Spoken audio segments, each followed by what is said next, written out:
Hey y'all, we took a month off to get our heads straight after the November debacle.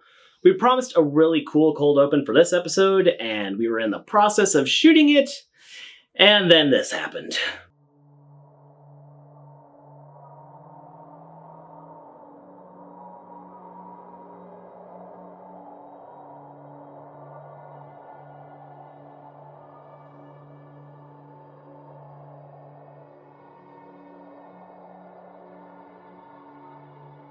We cannot begin to imagine the pain of loss that Los Angelenos are feeling. This conflagration is being compared to the Great Fire of London in 1666 and the Great Chicago Fire of 1871. The loss of property is yet to be determined because, as of this recording, the fire is still raging. The loss of personal property in the form of irreplaceable family treasures, photos, heirlooms, trinkets, and memories is incalculable. The loss of human life is currently less than 20, but when the smoke clears, that number will certainly increase. We may never know how many beloved cats, dogs, and other animal friends will be mourned by those who count them as their everything. And we will not give air to the vile and disgusting glee derived by the maggots and their shit-stained vulgarian messiah at seeing the people of California and the City of Angels suffer so. Legacy media, for ratings and to fulfill their contracts with the demons that own their souls, have mostly focused on the wealthy and privileged Hollywood elites. The schadenfreude of beautiful people brought to tears at the loss of their third or fourth home is too delicious for them to ignore. But the real tragedy of the disaster is the regular Joes and Jose's that lost their only home and everything in it. Like Steve the key grip, Juan the construction foreman, Darla the hair and makeup coordinator, Sophia the craft services supervisor. Thousands upon thousands of people from every walk of life and every industry have lost everything but their lives and the lives of those they love. They have all become one of the homeless epidemics that right-wing shitheels like to look down on when they sneer at Hollyweird. If you have any money to spare, even just $5 will do, please find the heart and the kindness to check out the American Red Cross Los Angeles region site to see how you can help. Also, look into the World Central Kitchen site for how you can help them feed displaced wildfire victims. Links to these organizations and more will be in the description for this episode. Don't offer useless thoughts and prayers. You can pretend to care, but you can't pretend to be there for people in need. Alright, Bridget, let's get the show started. Maybe we'll get that cold open next time.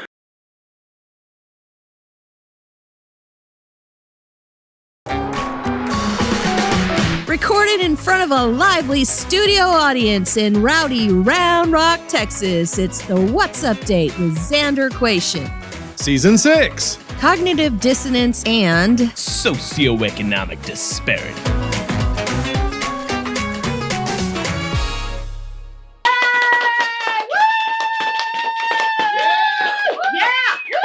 Hello, welcome to the What's Update. I'm Xander IMDb. Here's what happened. So, Patton Oswalt did a great bit in his 2017 special Annihilation, where he talked about how impossible it is for comedians to write jokes about all the heinous and ridiculous shit the Tangerine Toddler does, because no matter how good your joke is, by the time you tell it, he's done something worse. That's for damn sure. We recorded our previous episode on November 16th. This is all the stupid, cringe, and dangerous shit he's done in the last 56 days, while not yet being president again. Let's go. 11/16.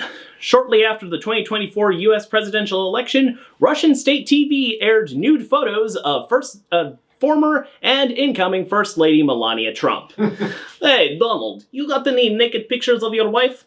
That's okay, we've got plenty. 11/18. Pete Hegseth, Fox News host, notorious drunk, and Trump's nominee for defense secretary, has both white supremacist and Christian nationalist tattoos. That is a difecta that nobody wants to see. In addition, while Hegseth was in college, he published an article in the Princeton Tory magazine that said, quote, "Sex with unconscious women isn't rape." What? That's stupid. That's like saying fisting isn't a handshake. God. Craig, well, shut up. That's a horrible image, but seriously, on this matter, You just throw in Halloween blackface photos and a Google Drive full of Melania nudes, and you've got MAGA bingo, baby! Bingo! Hell yeah. Bingo, mammal.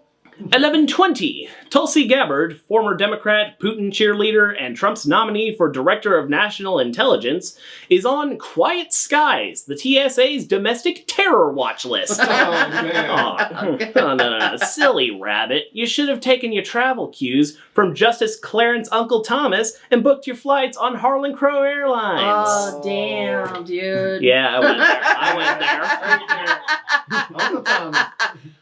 11:21. While watching Elon Musk's SpaceX Starship rocket launch, Don Trump Jr. was filmed rubbing cocaine on his gums with his finger.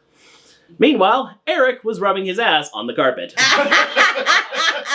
It's simple, yet effective. Don He's Jr. got just worms. really does love his booger Yeah. sugar. Yeah, it's like Don Jr. loves the booger sugar, and Eric just loves the booger in general. He's a grody, he eats his own boogers. I believe Craig had something to say about that a couple episodes back. He did. 11:25. Trump's cabinet choices appear to confirm his desire to get rid of the U.S. Head Start program, which provides early childhood education for low-income families. Because they can't read between the lines if they never learn how to read. This program will now be known as the Slow Start. They gonna take the short bus. 11:26. We taking this day by day. That's Yeah. in November. Yeah, Yep. we're still in November. We are still in November. 11:26. In an audio recording, J.D. Vance called for a federal response to prevent women in red states from seeking an abortion from traveling to another state. In other news, Vance said he will nationalize U.S. Steel in order to manufacture chastity belts for middle school girls.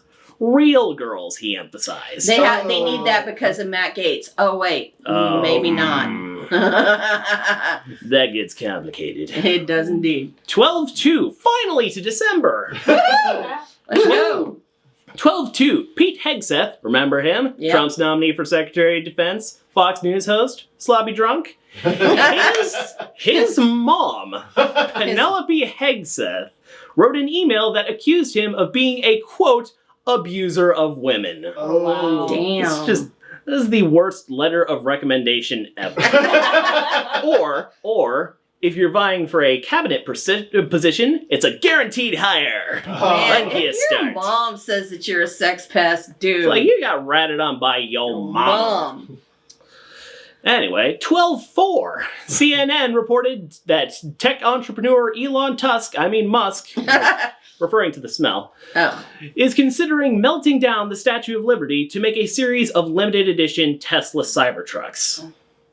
Okay, that one ain't true, but admit it, for a minute there, you all thought it might be. I thought he might do it. Now, actually on 12-4, a nationwide manhunt for Luigi Mangione, who is accused of shooting United Healthcare chief Brian Thompson in Manhattan on December 4th, ended when he was turned in by an employee at a Pennsylvania McDonald's.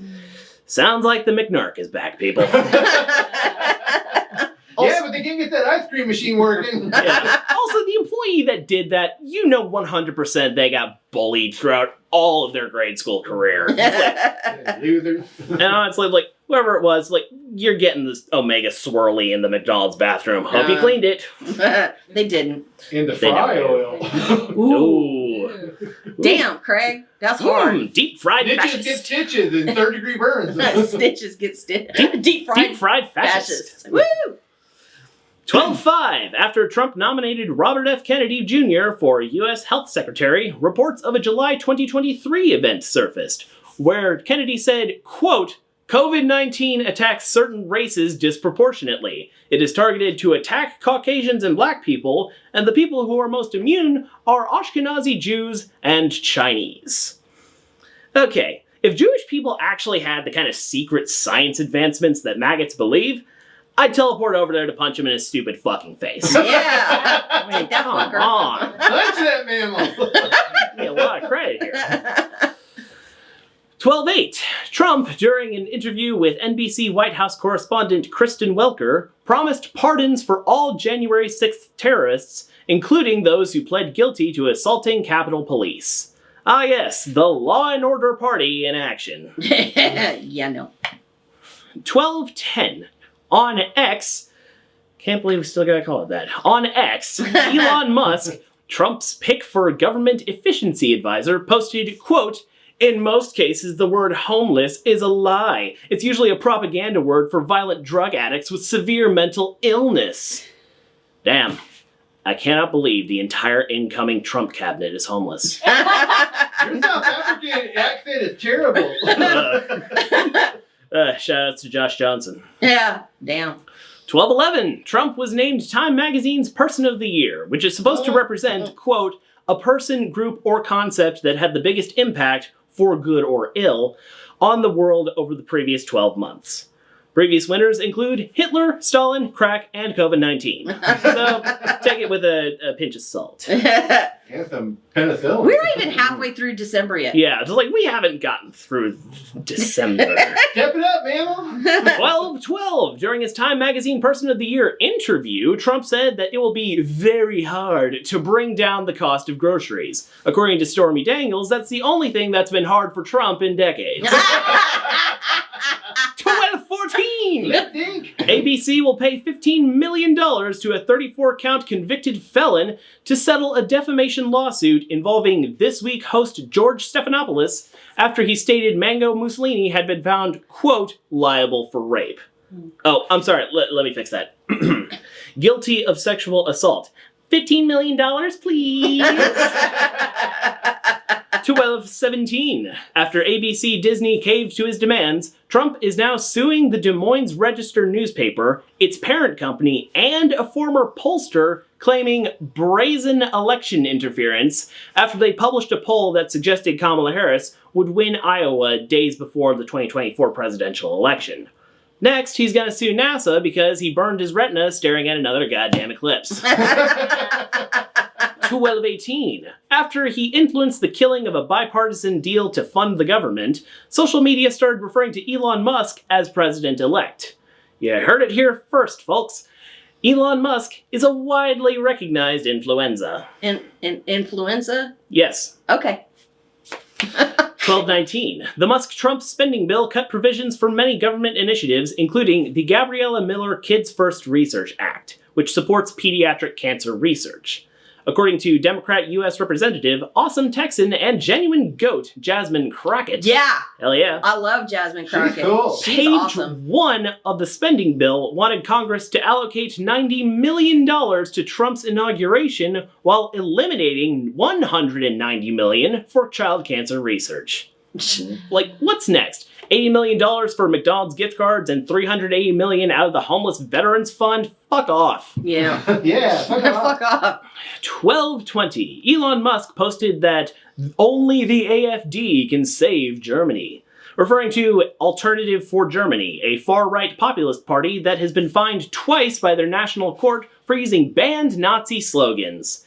If you're curious about these slogans, check out the tattoos on Pete Hegseth, or after January 20th, www.whitehouse.gov. Oh, you know why damn, that's man. you know why that's awful? Because it's probably true. Probably Mark true. mis palabras. Arbeit macht frei. Shit. 12:21. A cabal of billionaires, including Amazon CEO Jeff Bezos, Meta CEO Mark Zuckerberg, Apple CEO Tim Cook, Tim Uber Apple. CEO Dara Khosrowshahi, OpenAI CEO Sam Altman, crypto bro Brad Garlinghouse, and a host of others have donated over $50 million so far to the Trump Inauguration Fund. Guys, no matter how many lap dances you buy, the stripper will never love you. 12:30, we're almost there, folks. No, we're really not. Flags will fly at half-staff during the inauguration in honor of former President Jimmy Carter. Oh. Yeah, Jimmy Carter. Of blessed memory. He's the cool man. He built houses. Pretty based. So, of course, Trump had to whine about it, saying, nobody wants to see this and no American can be happy about it.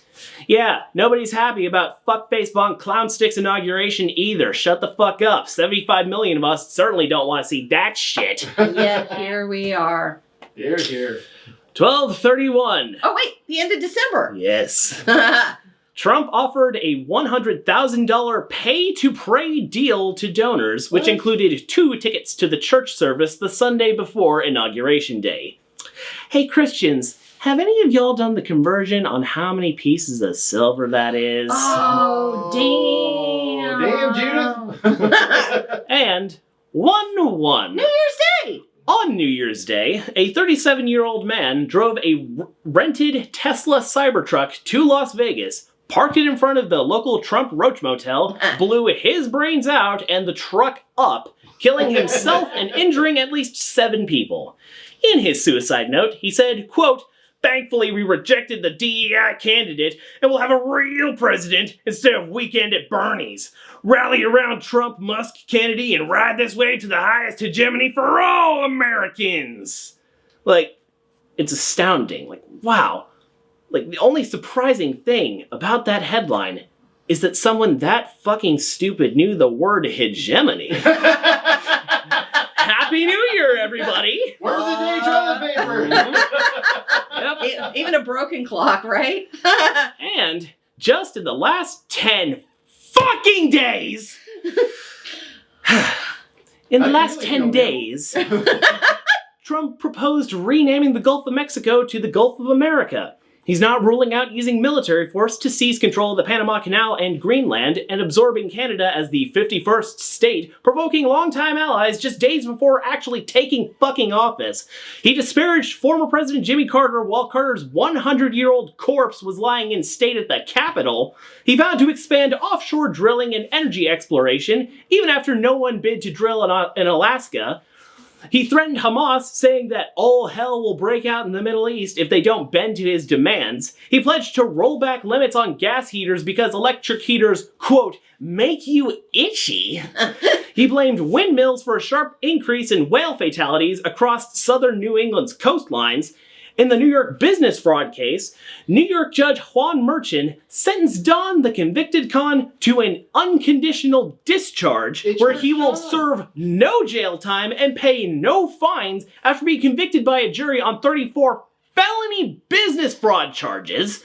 And finally, he spent countless hours on his fashy wind tunnel social media site slinging insults and threats at the people of California and specifically Los Angeles during the wildfires that had devastated thousands of homes and caused immeasurable loss of real and personal property. Fuck! Happy New Year, folks. We'll be right back. Yeah! Woo! Yeah, get it! Woo!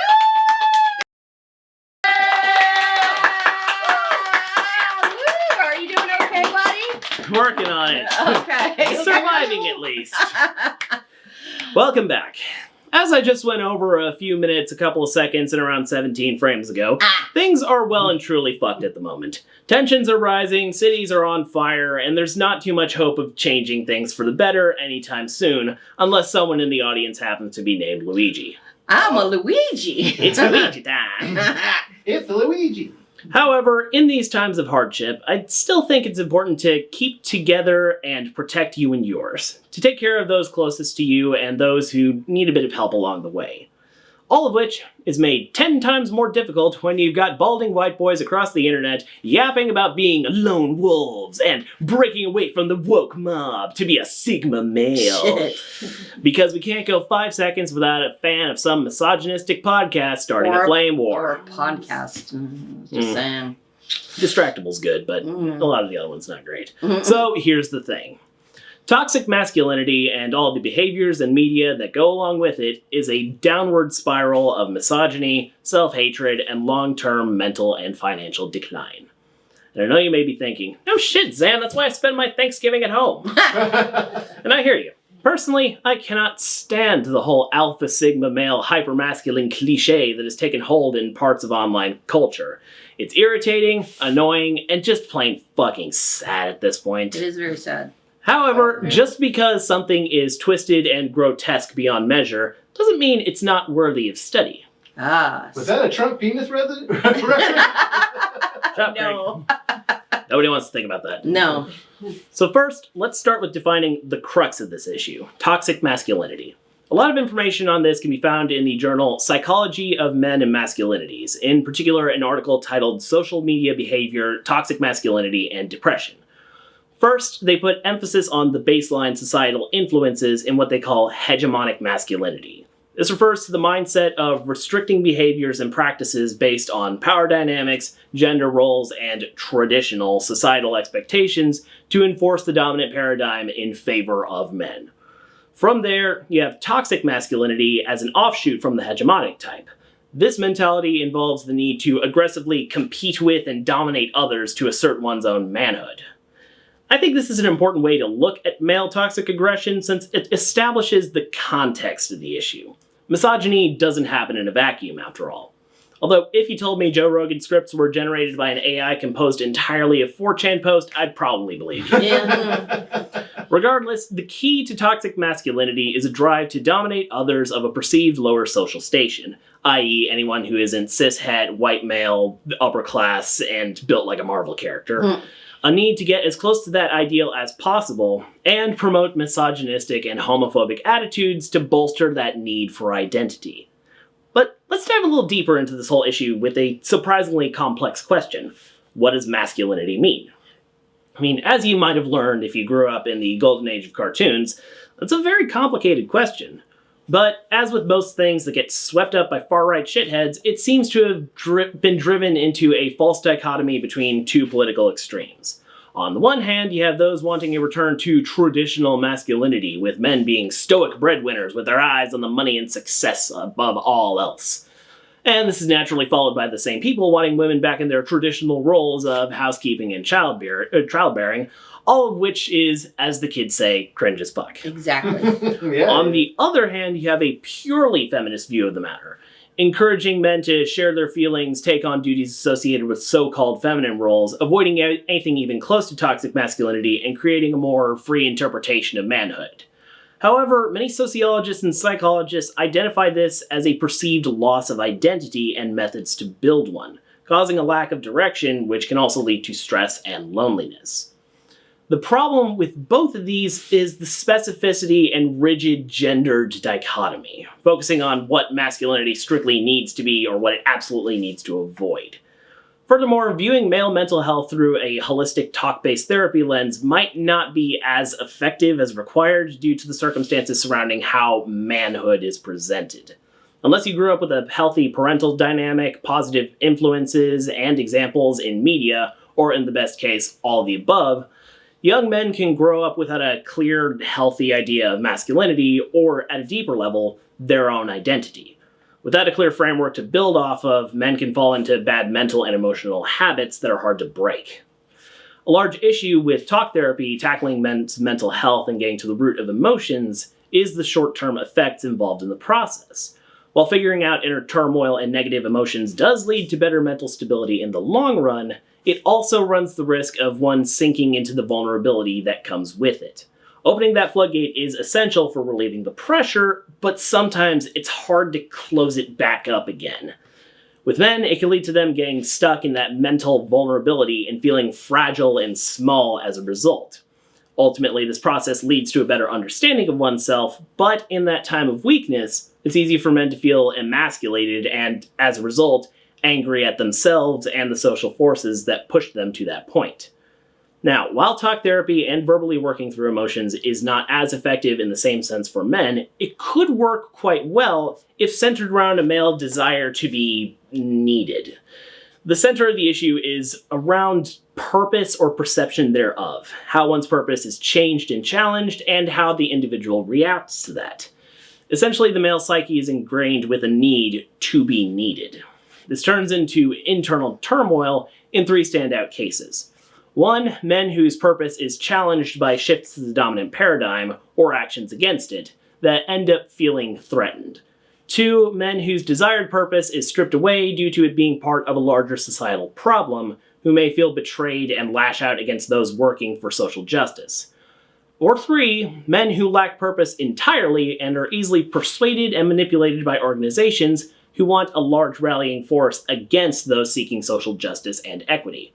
Much in the style of a cult, telling a directionless person that they are right and everyone else is wrong and giving them a purpose is a good way to get them to do whatever you want. And on that subject, I think it's time we address one of the biggest figureheads for the toxic masculine mindset. None other than Dollar General Lex Luthor himself, Andrew Tate. Now, if you don't know who I'm talking about here, congratulations. You either live a very classy life or you live under a rock. I mean, in this economy, both are a possibility. Andrew Tate is a social media influencer. Actually, don't scratch that. No, influenza's right. Diseased. Who made a rise to celebrity status through alpha male, hypermasculine, toxic shock content, particularly aimed at women, women's rights, feminism, gender roles, and stirring up controversy wherever possible. Any form of bro you can think of, he's covered it in obscene detail. Like crypto bros, dude bros, gym bros, and extreme fans of American Psycho and Joker all wank off to this dude's Twitter posts. That's disgusting. At least, until he got banned from most standard social media. Now, his primary mode of disseminating his content relies on subscribers to his advice forum called Hustlers University, which gives get-rich-quick tips and scams which he claims is fact. That sounds dirty. Yeah, you see, folks, this is why you should run your ideas past a Gen Xer and a Z or two, because Hustlers University sounds like anything from the Wish.com Playboy Mansion to Quick Tips with Uncle Touchy. Now, for that platform, subscribers are encouraged to repost clips and sound bites of his content wherever possible and spread those little nuggets of toxicity through their own followers. Despite Tate being banned from most social media platforms, this method is an indirect approach to get around such difficulties. Basically, if toxic masculinity had a face, Tate would be its profile picture on 4chan. And I'd want to punch it. Yep. Oh, well, that goes without saying. Use your teleporter, Mammal! Yeah. Hey, Jew, use your teleporter.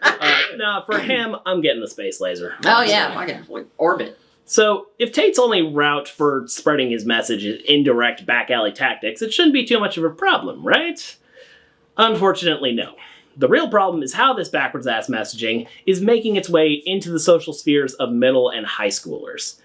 Given that these are formative years for establishing basic social dynamics, figuring out how to conduct oneself with others, and cultivating a rare friendship or two, this is a very bad time to imprint toxic masculinity on young men.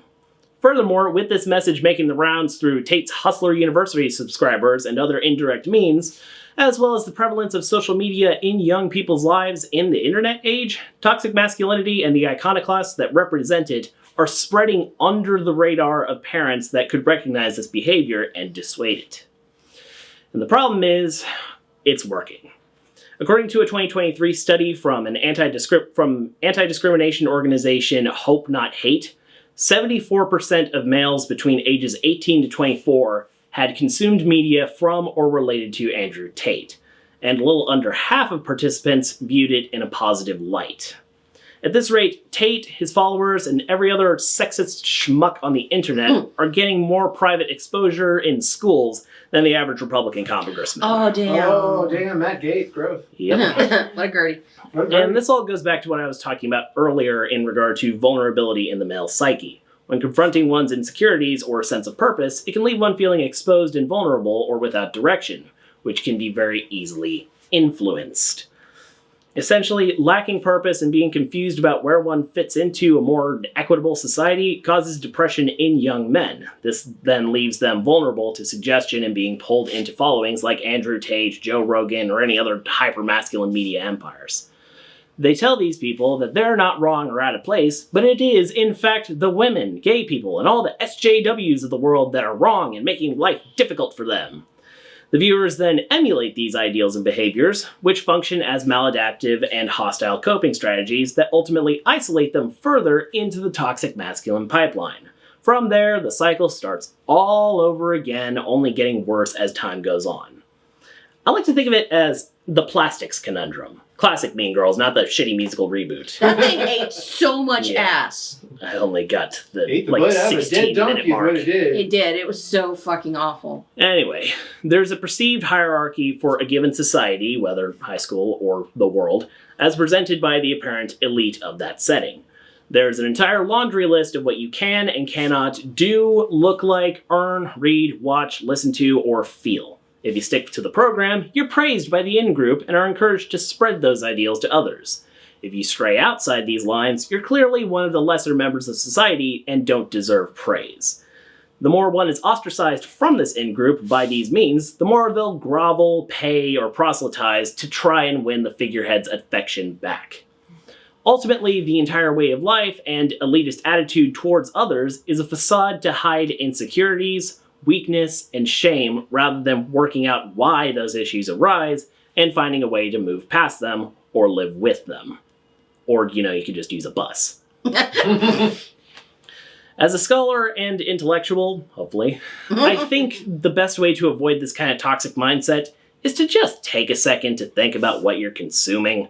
Like, talk to some close friends or family, and if you're being an asshole, they'll let you know. You're an asshole. Yeah, I know that. Okay. Then apologize, which, as it turns out, is manly as fuck. Yeah, it is, man. Yeah, it is. Say you're sorry. Professional therapy is fine and all, but talking to someone in your life that you can trust is a good litmus test for dickishness levels. However, as a semi-professional comedian and someone who looks like he'd fit into Andrew Taint's target demographic, Taint? I advise y'all, like seriously, I advise y'all weak-ass man-children to shut the fuck up and stop making me look bad in front of all the smart and eligible hotties. Yeah. Stick around, we'll be right back. Yeah! Woo! Yeah. Welcome back. Let's start with our standard questions. Who, you, what's due, and why? Who to the how to the what? Who are you, what's due, and why? Who? Well, hi, hello. My name is Maxine LaQueene. I am the suspiciously large trans woman of Austin, Texas. I am a local Austin drag entertainer full time. And the reason I do drag is to be representation for the trans community and to fight back against the negative political climate here in Texas. Is there anything you're working on right now, or you want to advertise to the audience? Anything I'm working on, probably not, because I'm always working, so I can't think of anything specific in this moment, but we're literally here in the basement of Halcyon, where I do my weekly Saturday brunch with the babes. Right. So I'll just plug that. If you find yourself in Austin, free on a Saturday at 2 p.m., middle of the afternoon, come check us out. Halcyon on 4th Street, brunch with the babes. Totally. We'll put a plug for that at the end of the episode. Absolutely. Hell yeah. So, let's start with your background. How did you become a drag performer in the first place? Okay, I was a junior in high school, and I was a theater kid. And really? No. Me? Dramatic? It's not possible. Never, not for me. We were doing Hairspray, and I wasn't the mom, but you know how the mom is always usually somebody in drag? Yeah, it was Divine. Divine. And then Harvey Firestein did it on I love Harvey Firestein Harvey's is my amazing. favorite, first of all. And then John Travolta in the film was insulting. Yeah. But I kind of loved it. Because I think that's the most authentic. We don't have to get into him. We were doing Hairspray, and that's when I was introduced to drag. But I didn't really know what it was because high school and I lived in the Midwest. So what kind of representation is there, right? Yeah. How Midwest? St. Louis, Missouri. Oh, suburbs of St. Louis, Missouri. Oh, damn. Yeah. That is very, very And the crowd unfortunately goes Midwest. miles. But that's how I was introduced to it. I had a friend who was also, a theater kid, and we would just hang out. And it was like summer of junior year, and I saw Drag Race, one of the earlier seasons, back before it wasn't super popular. And Now, what year are we talking about? 2013. Good to know. 2013, and that's when I was like, put me in makeup. Like, they did, theater makeup, right? So it's kind of dramatic, still feminine. I went to Party City, got the worst, cheapest wig I could find, went to Goodwill, got a one shoulder blouse, and it said, "I'm mustachio a question." Very 2000s and 10s, and like a pin that says, "Let me mull it over." It's high school, so what else is there to do? So we went to the mall. I'm a junior in high school. I think about it now, and I'm like, that kid had some serious balls, like the confidence, because I didn't care what anyone else was doing. Like, legit, y'all, know me as like this crazy girl who don't care. Not in a bad way. They can't keep a schedule. No, ever. They finally got it, and it's my fault. You know, I take responsibility. But went to the mall, and it was so crazy watching kids from high school who didn't realize it was me at first, and then they're like, well, I've always been tall, 6'4", even in high school. And they were like, oh, like watching their faces, realize who it was. And from there, I mean, you think about it now, and it's like, that was clearly cross-dressing, you know, very trans-coded. Because I didn't know enough about the trans identity and our community. And so drag to me was how I could express my femininity. There wasn't a lot of readily available, like, terminology for it. No, and I mean, like, the only two movies I'd ever actually seen that was drag was Mrs. Doubtfire, and it does not age well. That movie does not age well. But the movie that does age well, and I still watch it to this day, is Tu Wong Fu. And I'm glad no one's ever redone it. No, like, you know, new age version of it. What about Priscilla, Queen of the Desert? Oh, I've seen that too, but that beautiful. It's so sad, though. But those didn't come till later. This was like, I had seen only those two movies prior to high school. Like, and you know, me as a kid, I'm like, oh my God, Robin Williams as a woman. Didn't even cross my mind. But yeah, then once I came out and was on my own, so I was kicked out at 17 from my parents' house because they found out I was doing drag. And okay, this is so ironic. They'd asked, do you want to be a woman? And at the time I was like, no, it's just my art. It's just my expression, you know, and then, you know, fast forward to 2 years ago was when I came out to them, like physically, because I had been on hormones for a few years. I was confident in my identity, and I said, hey, so remember when y'all asked if drag was just a career? Well, I'm actually Maxine all the time. And I mean, my parents are in their 60s. Mid-60s. So trying to talk to anybody in their mid-60s and learn a new pronoun. Yeah. Exactly. So it's an uphill battle. But they'd come to my shows. They understand when I'm in drag, she, her, Maxine. Maybe not so much when I'm a lady, daytime. But it's a conversation to have. Yeah. Outside of the superhero outfit. Exactly. Back when she's Clark Kent. So did some part of you always know that you wanted to be a performer of some sort, or did it, like, mostly start with the drag? It absolutely started with the drag, because, like, I used to be so much stage fright.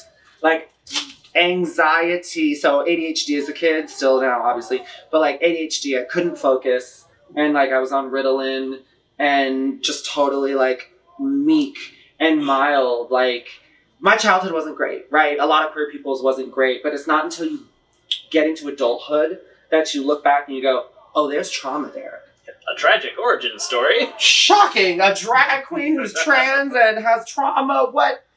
No, but as a kid, I was shy. I was reserved. I've always been large. Like, I used to swim competitively, and so I'm not built much. Like, Like, I've always been tall and not, like, toned and not, like, thick. Like, just kind of... It wasn't until starting hormones that she gained a little size. A little pep in the step. In the long step. But, yeah, no, it wasn't until I started drag. And even to this day, I still get nervous. Even earlier when y'all saw the show, I was so nervous because everything was messing up. But, that anxiety goes away the second a song starts, and, like, it feels like you're in the zone. Right? But like nothing else, you're listening to the music you like. Exactly. So how were things different from when you started performing to how things are now? Oh my goodness. Okay. Like, I started doing drag 2013 and spent a year playing in makeup and hair and outfits. And then I started performing December of 2014. And even in 2014, completely different. Like, there were not makeup tutorials on YouTube telling you how to do a cut crease, right?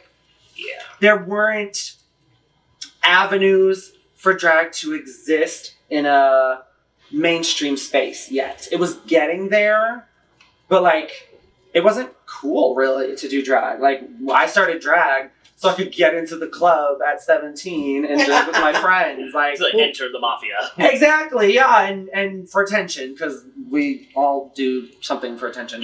Seeking attention. I'm shocked.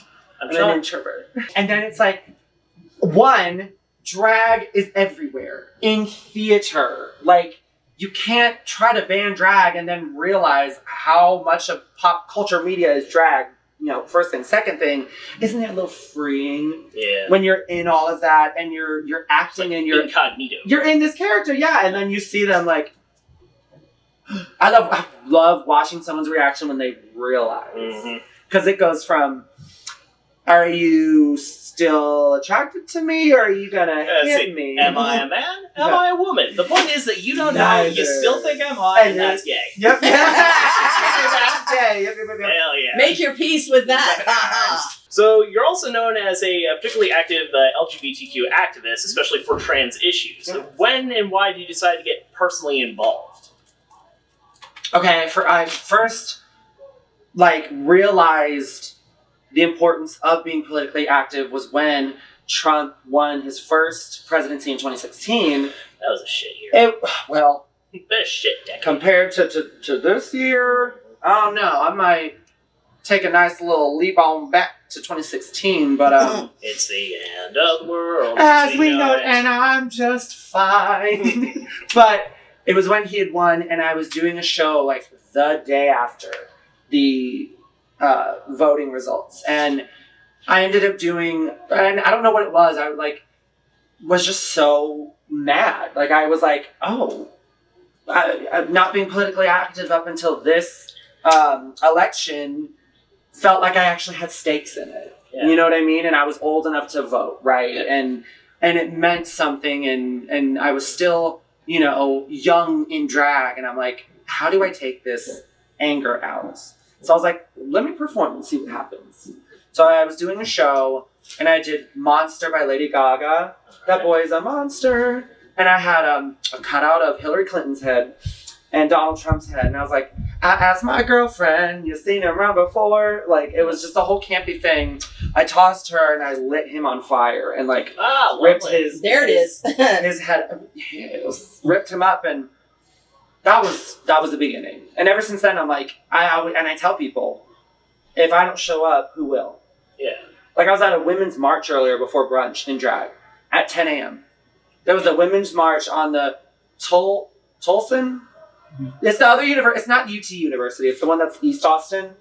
We don't go to East Austin. What? I know, and I feel awful because I can't remember it. But the women's march was amazing because you had women of all shapes, sizes, genders. You had men, allies, non-binary people. A crowd of hundreds on this campus. Speakers. I got to perform. It's like I got the entire crowd to say Trans Lives Matter, Black Lives Matter. And that was one of those moments where I was like, I could just live in this moment for forever. Because you're watching the work that you do have results. You know what I mean? Yeah. And it's that. It's, if I don't show up, who will? Back to the matter at hand. You've had particularly some fairly public confrontations with the Texas legislature on behalf of the trans community. Want to talk a bit more about that? Which time? I don't know, the time that you actively told them they were a bunch of assholes, right to their faces, or many times you march up to their building, it's like, hey, y'all are still assholes. Or where they picked you up and hauled you out of the building. Yeah. Well, I think that one's probably the most impactful because people will bring it up still. And that's 2 years ago, and we're in a new political session, and I've learned what to do, what not to do, what to say, and how to say it. So now going into this one, I really don't give two shits. Can I say that? Yeah. Bleep it! Cursing. Get ready to bleep it! Cursing on this show? By me? That's not even the worst thing anybody that's been a guest on our show's ever said. See the previous episode first, more on that. You're practically a Puritan by comparison to some shit people have said. Puritan. You're like, oh. It was like your anger and my anger in the previous episode. Yeah, rage. Pretty similar. Yeah. Although I don't think I have as much power behind the punch. I could knock somebody out. Oh, yeah. Absolutely, but DMX style. It was the House bill that, and I don't remember the number, I think it was 14? We did a piece on it during 12. First Round Rock Pride. So I don't remember the number just because it's difficult with however many bills that we're dealing with now. But it was the trans healthcare bill that ended up passing that prohibited anyone under 18 from getting gender-affirming healthcare whatever that is, anything across the line. And then doctors who are caught administering that healthcare could lose their license. Yeah. So we were in the House of Representatives, not the committee, the House of Representatives were voting on it. And we're sitting there. Across the room is the Protect Texas Kids, people in red. Yeah, awful. And It's that one damn shade of red. yeah, fire truck red, rage red, Yeah. rage room red, Fucking MAGA red. yeah, maggot red. Hell yeah. But See, the sports ballers in the other side agree with it. thank you. Tip your weight staff. People on our side started to put a banner down, and that's what started causing the problem because there was Department of Public Safety officers there, and they were like, "You can't do that because you did that. Everyone has to." We're like on the overcom thing. We're emptying the viewing gallery. You got to leave the viewing gallery, and I'm sitting there, I'm looking across the way, and I'm like, I can count 1, 2, 3, 4 officers over there before we had the banner. Turn around and there's like 20 behind us. And this is before somebody on our side flipped the banner down that was like protect, trans kids, something along the lines of healthcare. And I just sat there and officers are coming this way and this way. They do the banner. They're like, you have to clear the gallery. And I'm like, no, I'm not leaving until you tell them to. If you're going to clear the gallery, clear the gallery. And then I start seeing them pick people up. And I had a friend of mine sitting next to me who has high anxiety when it comes to physical aggression. And they started having a panic attack. And we're sitting there and I'm like, I'm not moving. My friend literally cannot move right now. He's having a panic attack. And that's when the 2 officers picked me up by both arms and like yanked me out. And it's like one of those moments that kind of you black out for a second. Because I didn't remember what I had said in the moment, but in the video I'm just like, oh, word, okay. So fuck off me. Time to fight. Exactly. And I immediately ran around the 2 officers back. This is what's wild. Ran around to my friend. I was wearing a skirt. I bent over enough to help. Like, I picked them up out of the chair and was like, we gotta go. And House of Representative on the ground floor took a photo from below of my skirt, so my ass was showing. Posted it on Twitter. No. And said, at Texas Democrats, is this how you respect the viewing gallery? Something like that. In the shit. And it went viral. And that's when, libs of TikTok attacked me. That's when Fox News did an article because I had at the time I had like a sponsorship with Smirnoff, right? But it hadn't been active. It was like months prior. But they found it, and this was during the, when, what's her name, had the beer commercial thing. What was her name? Dylan Mulvaney. Oh, You know what I'm talking about? Budweiser? Uh-huh. So they were already pissed off. mad. And everyone's like, I don't even drink Smirnoff. I'm like, why does it matter? Why is Fox? Like, then why the fuck you talking? That's what I'm saying. You did a whole article news spread. I had people sending me videos of my ass on Fox News. And I'm like, huh.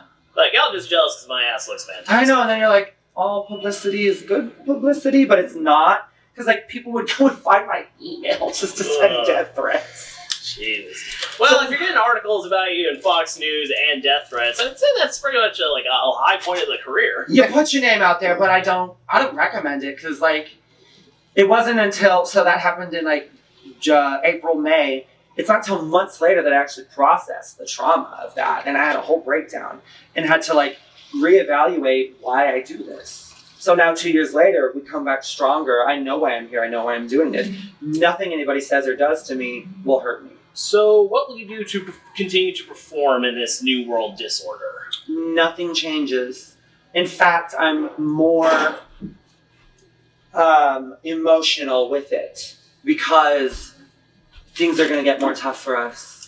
And when the going gets tough, bad bitches get going. So I'm not going to be afraid. Sorry, go ahead. Yeah, it's like if they hate you, hate them back more. Exactly. I'm going to push back with more love. I'm going to push back with more community, with more of our family. Like, I'm going to kick your ass with the power of love and friendship and these extra rings. All right, so finally, what message do you have for any young trans people or aspiring drag performers?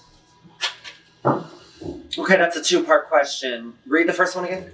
For young trans people out there who might be struggling. Specifically for our trans youth under 18, and they're going to come after trans adults. We already know that. Look at the camera. Oh, okay. This is important. Okay, this is important. This is important. For our trans youth under 18, it feels like you don't have any resources or any support because the people in power, lawmakers, politicians, and doctors are telling you that the way you feel is invalid, but that's not the case. They're speaking from ignorance, and they're speaking from projecting their own insecurities onto you, and it isn't about you.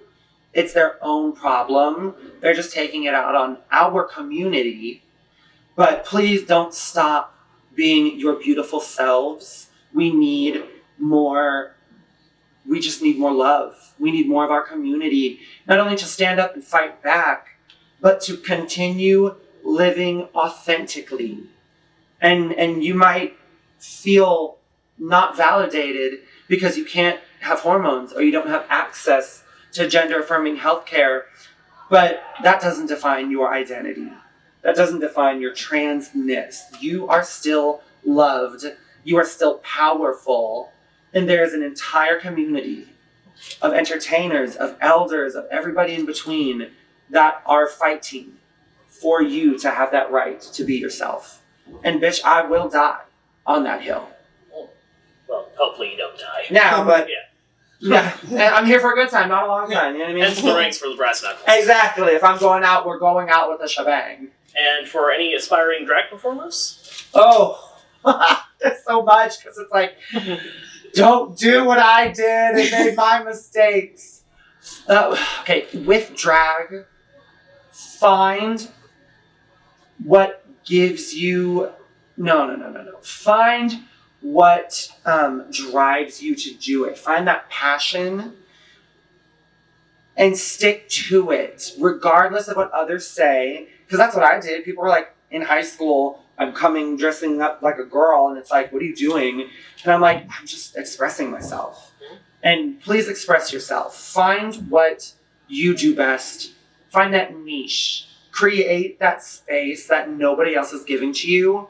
Because I promise you, there will be less people in this world that will give you your flowers and create space for you to succeed. So it's your job to take that space. Yeah. To create your own success when others do not give it to you. And don't just do it.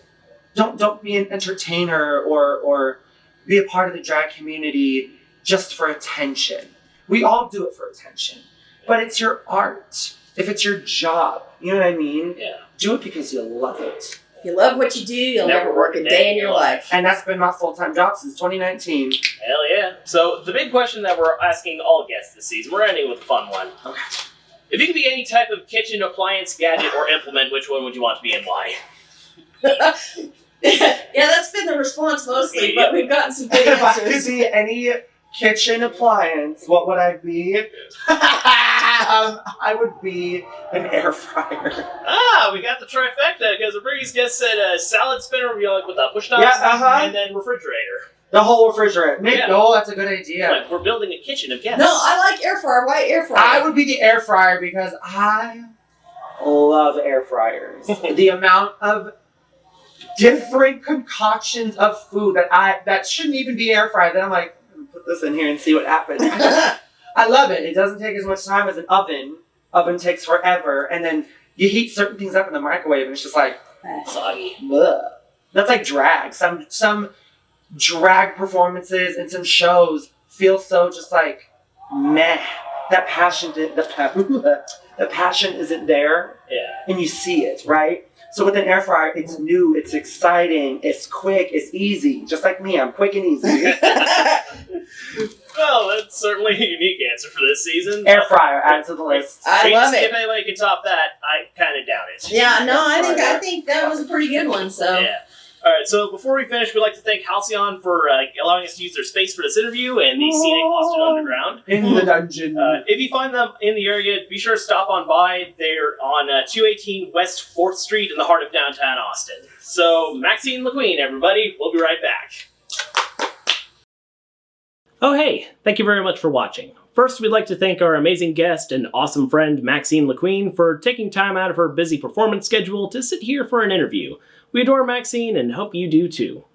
We want to thank the half dozen or so of you who still watch this feisty cat and squirrel panto regularly.